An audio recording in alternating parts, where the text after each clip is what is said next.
우리는 계속해서 창세기 27장에 나오는 이 인물들 가운데 나타나는 죄성, 그 죄 시리즈를 살펴보고 있습니다. 오늘 두 번째 시간이에요.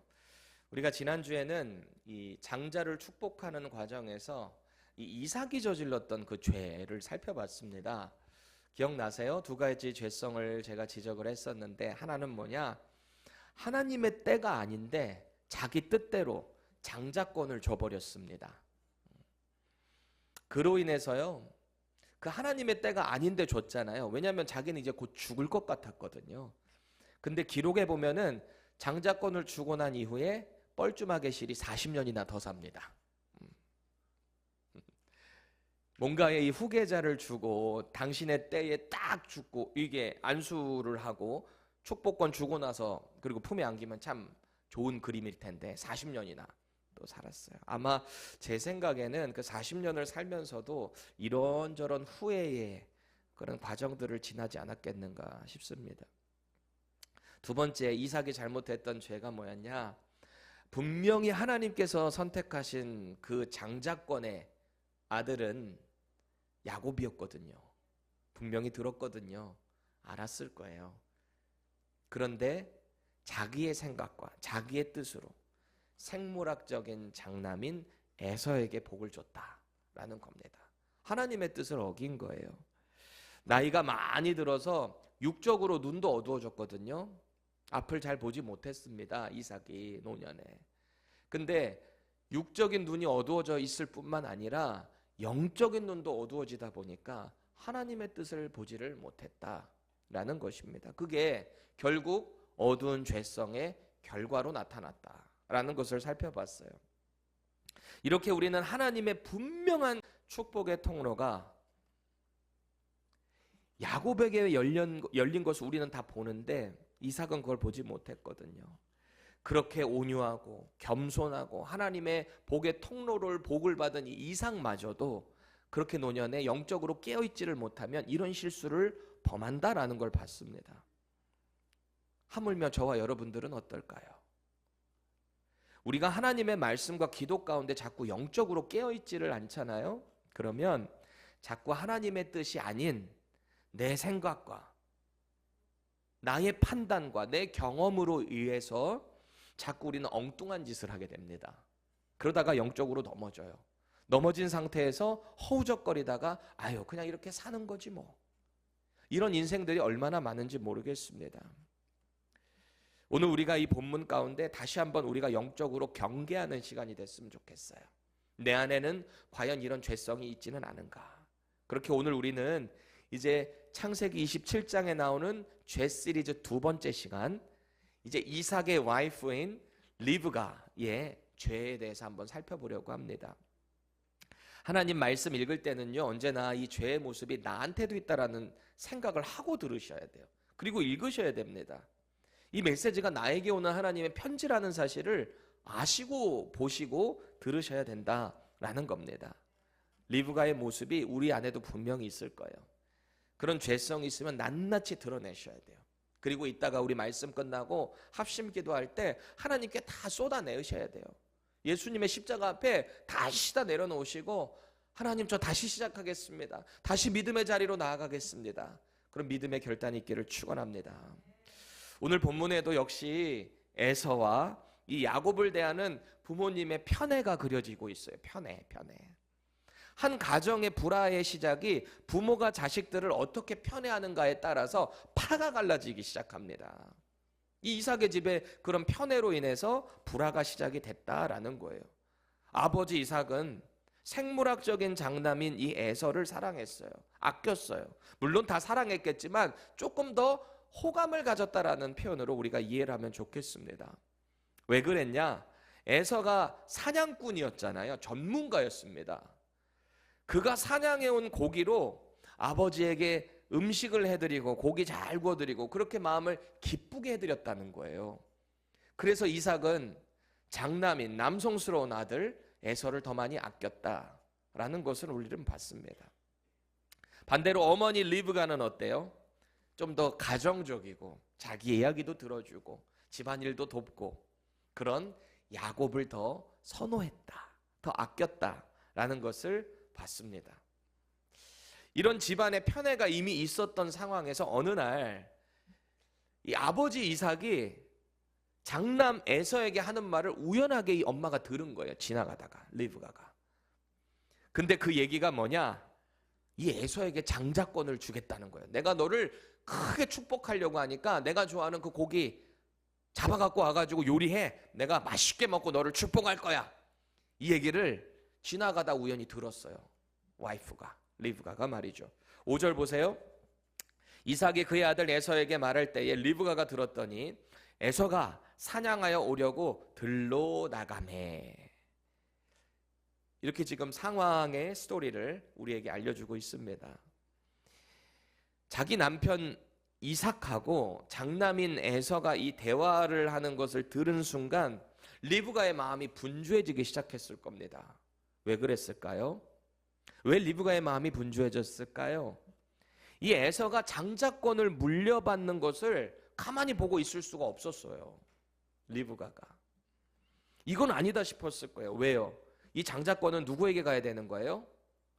야곱에게 가야 되거든요.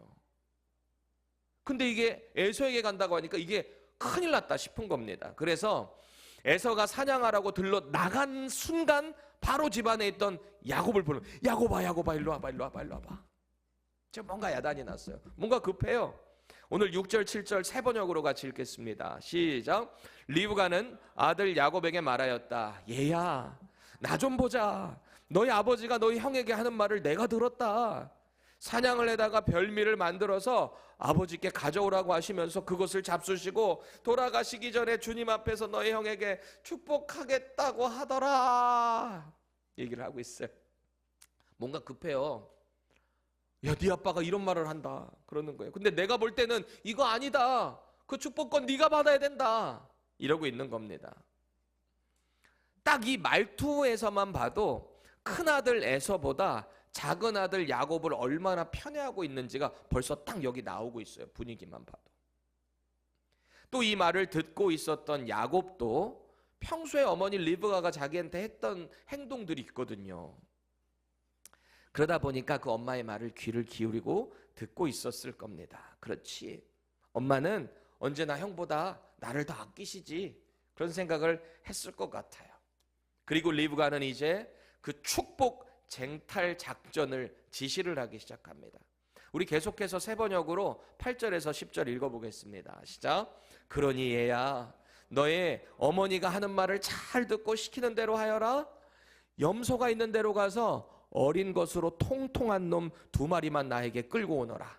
너희 아버지가 어떤 것을 좋아하시는지 내가 잘 아니까 아버지가 잡수실 별미를 만들어줄 터이니 너는 그것을 아버지께 가져다 드려라.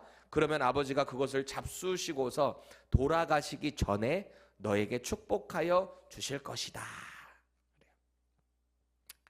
아버지 이삭의 지시를 받고 들에 나간 이 사냥을 나간 에서도 그렇고요. 또 지금 엄마의 작전 지시를 받고 있는 야곱도 그렇고요. 각자가 누가 나를 더 아끼는지 잘 알고 있었을 것 같아요. 벌써 이 분위기만 보셔도 아시겠죠? 저희 집에는 아들만 셋이잖아요. 이렇게 앞에서 딴짓하고 있는 큰아들, 둘째 아들 이렇게 있는데요. 그리고 우리 막내 아들, 지금 한국에 가 있는 막내 아들까지. 가만히 보면 우리 큰아들은 참 든든해요. 이제 덩치도 든든해졌고 둘째 아들은 참 귀여워요. 내가 왜 여기서 약간 말을 꼬았지? 귀여워요. 그리고 우리 셋째 아들은 사랑스럽습니다. 그게 우리 표현이에요. 든든히, 귀염이, 사랑이. 제 아내하고 우리 아내가 되면 안 되죠. 제 아내하고 얘기를 했습니다.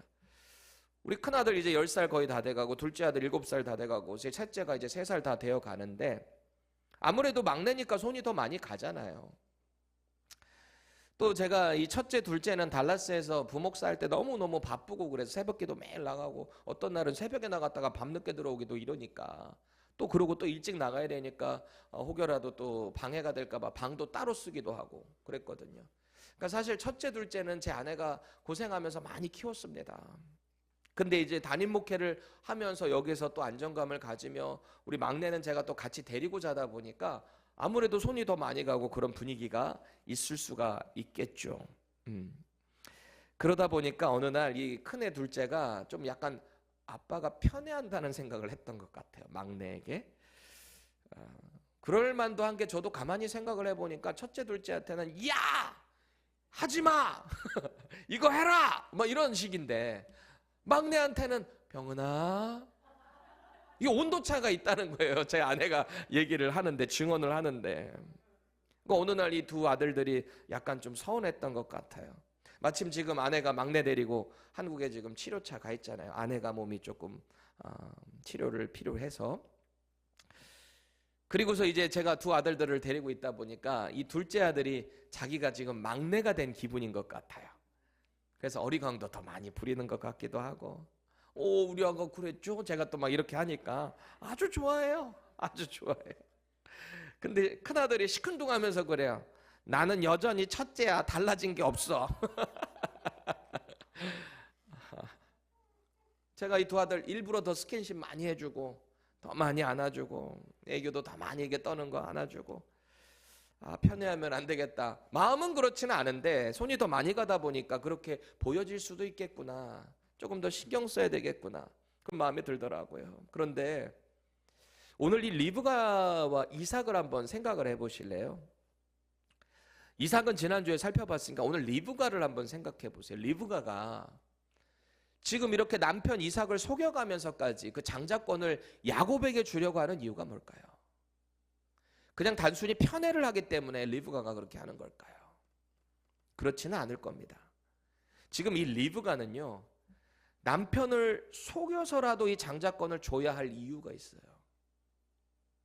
왜냐하면 그녀는 하나님께서 애초에 장남인 에서보다 야곱에게 이 장자권이 갈 것을 알았거든요. 하나님이 들려주셨거든요. 그리고 큰 자가 작은 자를 섬기게 될 것이라는 것도 이미 알고 있었거든요. 왜요? 언제 들었을까요? 과거에 리브가가 이 쌍태를 뵀는데, 임신을 했는데 이 안에서 얼마나 태동이 세던지 성경은 안에서 싸웠다고 합니다. 태동이 얼마나 셌던지 쌍둥이들이 안에서 막 싸운 거예요. 또 이게 얼마나 그 태동이 심각했으면 리브가가 근심을 했을까요? 그리고 그 제목을 가지고 하나님께 기도로 나아갔을까요? 그때 하나님께서 이 리브가의 기도에 응답을 해주시며 이런 말씀을 하시는데요. 창세기 25장 23절 우리 세 번역으로 읽어보겠습니다. 시작. 주님께서 그에게 대답하셨다. 두 민족이 너의 태 안에 들어있다. 너의 태 안에서 두 백성이 나뉠 것이다. 한 백성이 다른 백성보다 강할 것이다. 형이 동생을 섬길 것이다. 아멘. 하나님이 이렇게 응답을 하셨습니다. 자, 그런데 지금 이것을 확실히 알고 있는 리브가인데요, 자기 남편 이삭이 이 장자권을 누구에게 주려고 하는 거예요? 에서에게. 분명 하나님은 에서가 아닌 야곱이라고 하셨는데 남편이 지금 육적인 눈도 어두워지고 영적인 눈도 어두워져서 그 하나님의 뜻을 반하고 있는 거예요. 리브가가 그걸 보고 있을 수가 없었던 겁니다. 그래서 이 작전에 낄 수밖에 없었어요. 이건 단순히 야곱 막내를 더 사랑해서 편애해서가 아니고요, 하나님의 뜻을 자신이 이렇게 해서라도 이루어드려야 되겠다라고 하는 열심이었는지도 모르겠습니다. 그래서 일단 남편이 좋아하는 음식을 집안에 있는 염소 잡아다가 자신이 요리를 해서 들여보냅니다. 또 그 잡은 털을 야곱의 몸에 이제 분장을 시켜요. 이렇게. 왜? 에서는 털이 많은 사람이었거든요. 근데 야곱은 매끈매끈한 사람이었대요. 털이 별로 없었대요. 그러니까 딱 이렇게 만졌을 때 털이 이제 북실북실 해야 되니까 변장을 시키는 거죠. 그리고 언뜻 보기에도 이 상황을 이렇게 보면 그렇구나, 리브가가 분명한 익스큐즈가 있었기 때문에 이렇게 했겠구나, 우리가 그렇게 볼 수도 있습니다. 그런데요, 아무리 그 목적이 선하다고 해도 과정이 선하지 않으면 안 돼요. 그건 하나님이 기뻐하시지 않아요. 우리가 이걸 꼭 기억해야 돼요. 우리의 목적이 선하잖아요. 방법과 과정도 반드시 선해야 됩니다. 우리 껴맞추기 하면 안 돼요. 우리 하나님 앞에서 언제나 신실해야 돼요. 거룩해야 돼요. 우리가 보통 그 하얀 거짓말 이런 표현도 하잖아요. 가급적이면 그것도 안 하는 게 좋습니다. 거룩하고 정직한 게 좋아요. 그 정직해서 불이익을 당하시나요? 언젠가 하나님이 그거 다시 메이크업 시켜주세요. 하나님 신뢰하며 거룩하게 나가야 될 필요가 있는 거예요. 한국에서 실제로 이런 일이 있었잖아요. 이 사이비 교단의 교주가 교회 헌금 가지고 돈 가지고 가서 카지노를 갑니다. 그래서 거기서 건축헌금 벌겠다고 그렇게 했대요. 진짜 뭐 건축헌금 벌러 갔겠어요? 자기가 놀려고 간 거지. 그리고 나서 걸리니까 다 이게 내가 하나님의 영광을 위해서 이렇게 애쓰고 수고했던 겁니다. 죄송해요. 개소리입니다. 아니에요. 거룩한 선한 일은 언제나 과정과 방법도 선해야 하는 거예요. 지금 리브가는 아무리 하나님의 뜻을 이루기 위해서 야곱에게 장자권을 줘야 한다고 믿는 거잖아요. 아무리 그래도 이런 식으로 남편 속이면 안 되는 거예요. 그러면 안 돼요. 만약 리브가가 하나님의 뜻을 이거 진짜 실현해야 되는데 남편이 이거 잘못하고 있네. 그러면 어떻게 해야 됐어요?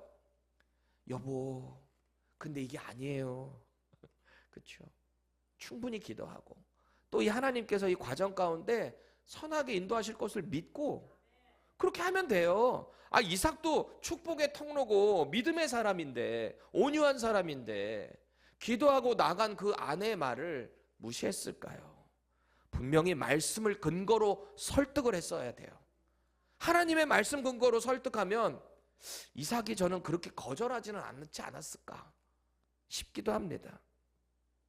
그런데 리브가가 지금 이런 거짓의 과정을 꾸미는 것을 보면 그 시작점이 하나님을 온전히 신뢰하는 믿음이 아니에요.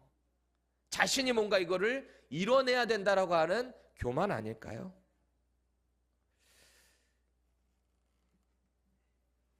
약삭빠른 야곱에게 이 어머니의 거짓 교사, 그게 금방 또 전달이 돼요.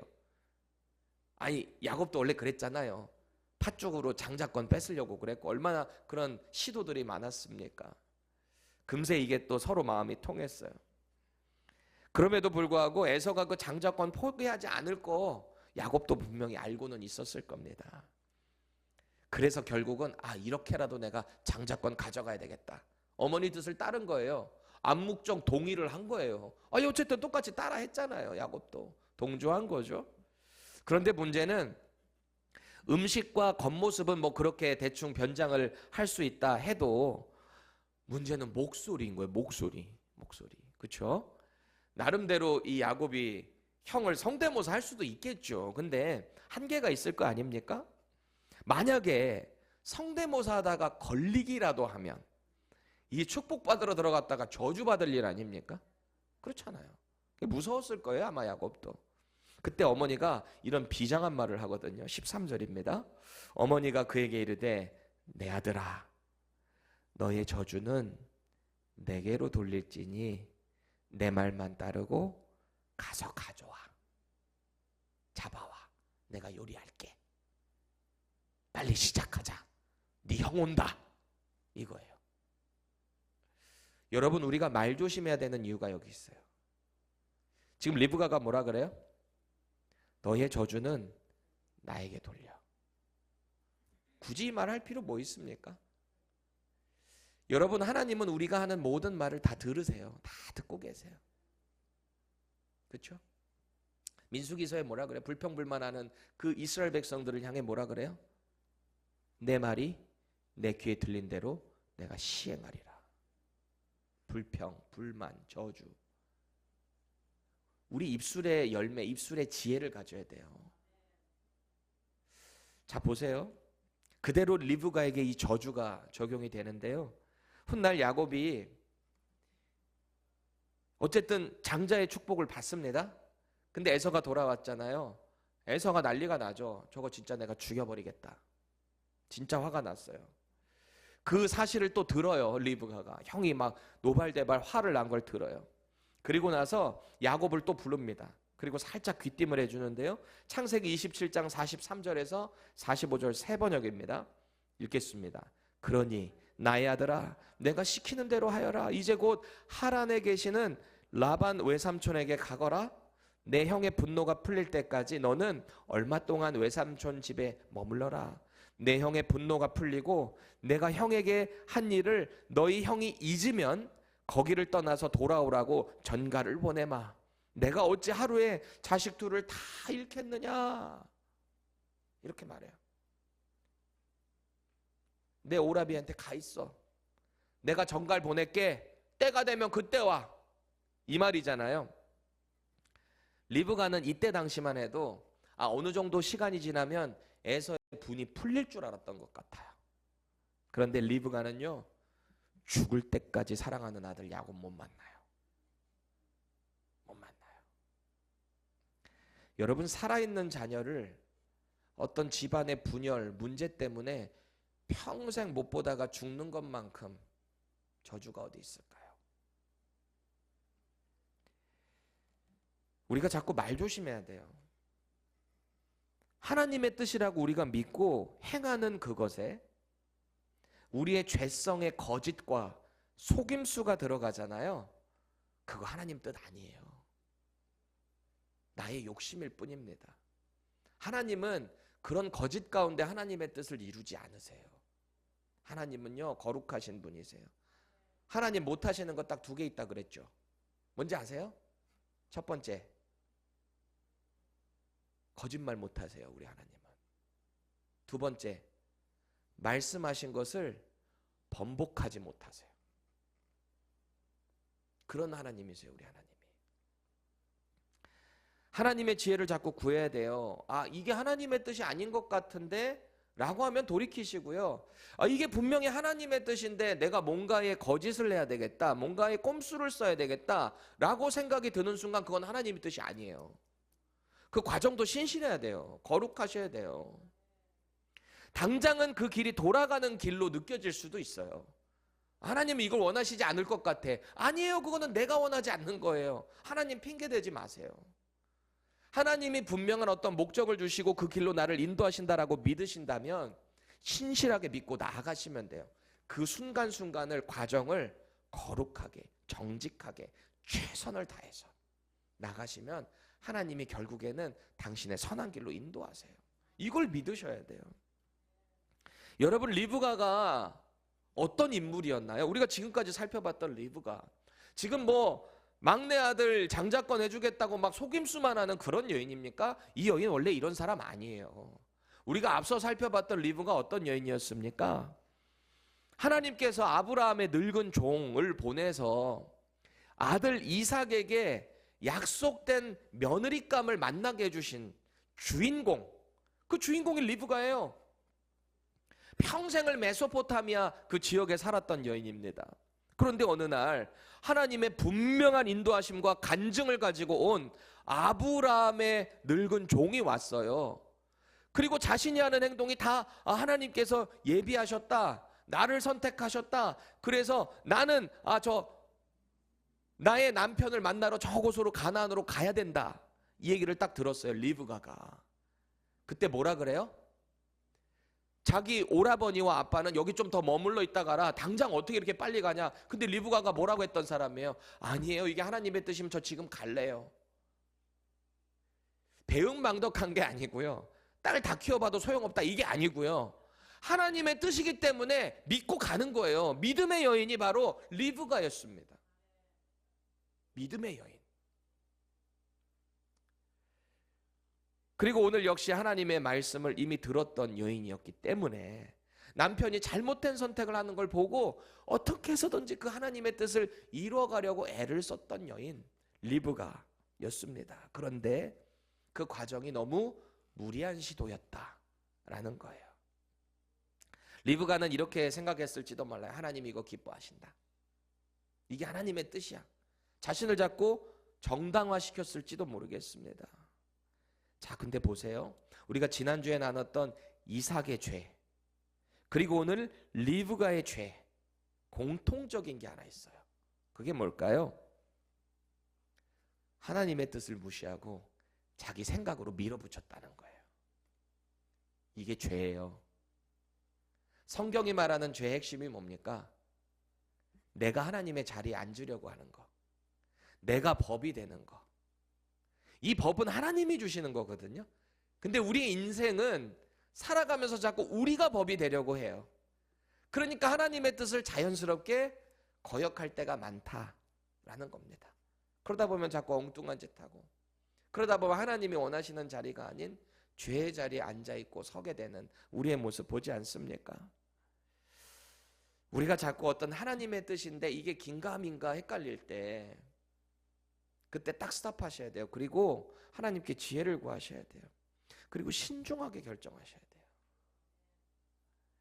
하나님의 때가 되기 전에 내 생각대로 내 경험대로 밀어붙이시면 안 돼요. 그때 우리 참 많은 실수 저지르게 됩니다. 언젠가 하나님께서 주신 그 비전이 여러분들에게 있을 겁니다. 하나님께서 내 인생을 통해 무슨 일을 하기를 원하신다. 여러분 비전 받으셨을 수 있어요. 내가 당장 무리해서 이 행동하지 않으면 이 비전이 이루어지지 않을 것 같아. 그 순간 여러분 조심하셔야 돼요.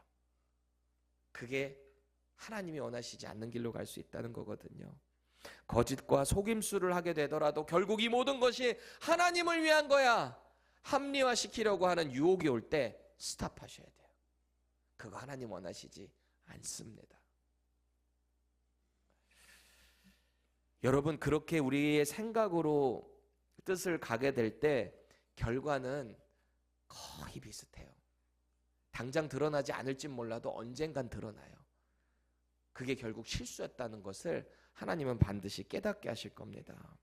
때로는 잘 되는 것 같아 보일 수도 있어요. 나의 생각으로 뭔가의 꼼수로 그렇게 나아가게 될 때 말이죠. 그런데요, 제가 늘 강조하죠. 하나님 말씀의 정도, 바른 길이 아니면 그 길은 반드시 돌게 돼 있어요.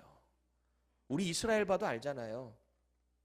불평불만하고 하나님이 원하시는 길을 안 가니까 사흘길이면 될 것을 40년을 돌려버리잖아요. 광야에서.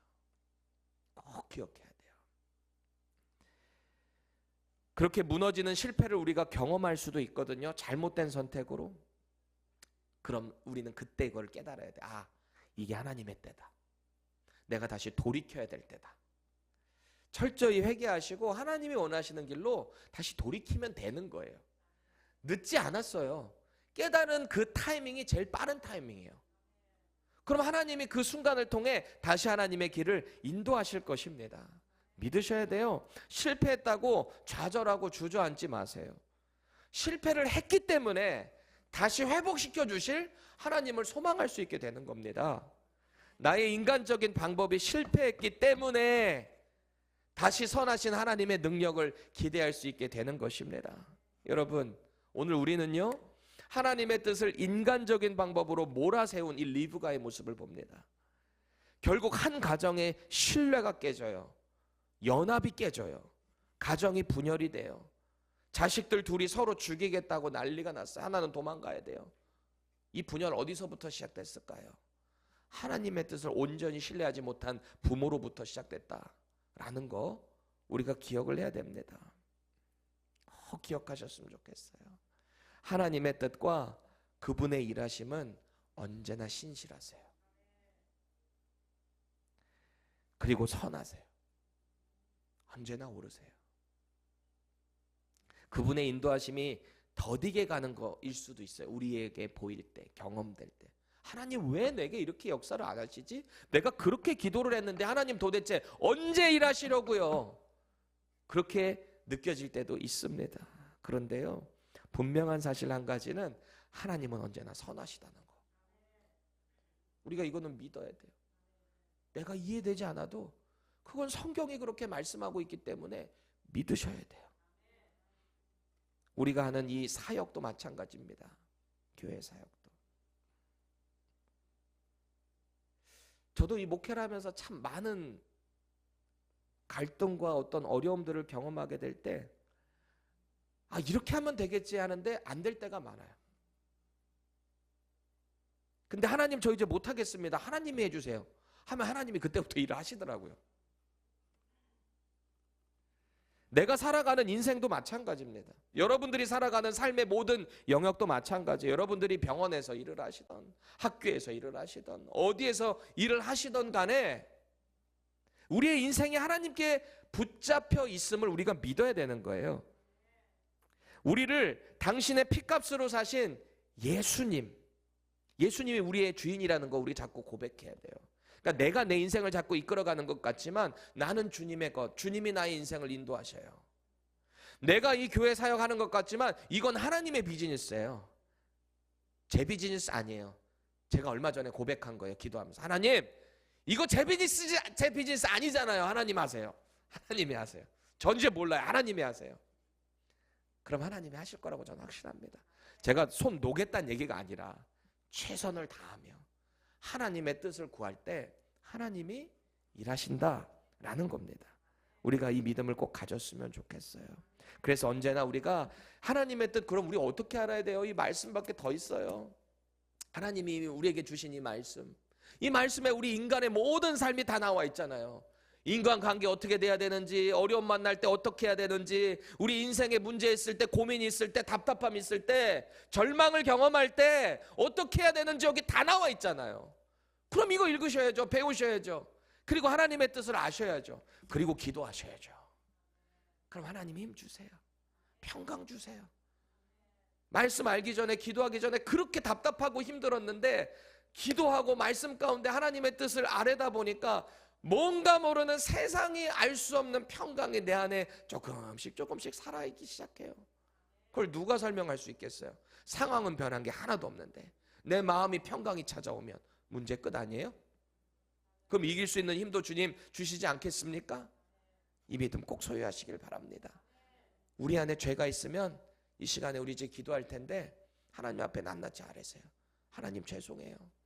제가 제 지혜를 믿었어요. 제가 제 경험으로 제 뜻대로 하려다가 이렇게 실패했어요. 이렇게 제 마음에 절망이 있어요. 하나님 저를 회복시켜 주세요. 하나님을 신뢰할 수 있는 믿음 주세요. 우리 그렇게 믿음으로 선포하십시다.